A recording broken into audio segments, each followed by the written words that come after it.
പ്രധാനമന്ത്രി നരേന്ദ്രമോദിയുടെ അധ്യക്ഷതയിൽ നീതി ആയോഗിന്റെ 9ാമത് ഗവേണിംഗ് കൗൺസിൽ യോഗം ഇന്ന് ചേരും.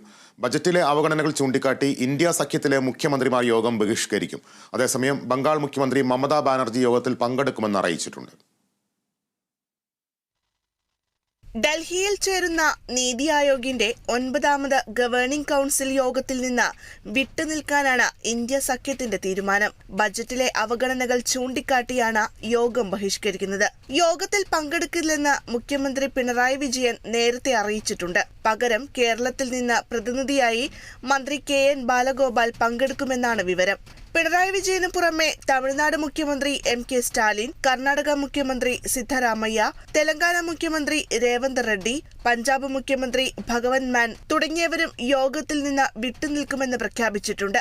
അതേസമയം ബംഗാൾ മുഖ്യമന്ത്രി മമതാ ബാനർജി യോഗത്തിൽ പങ്കെടുക്കുമെന്നും അറിയിച്ചു.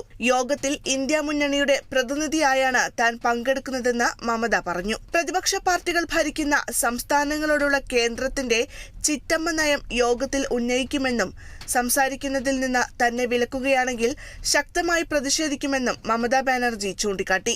മോദി സർക്കാർ കൊണ്ടുവന്ന നീതി ആയോഗിന് ശക്തിയില്ലെന്നും അത് ഇല്ലാതാക്കി ആസൂത്രണ കമ്മീഷനെ നിയമിക്കാൻ ആവശ്യപ്പെടുമെന്നും മമത പറഞ്ഞു.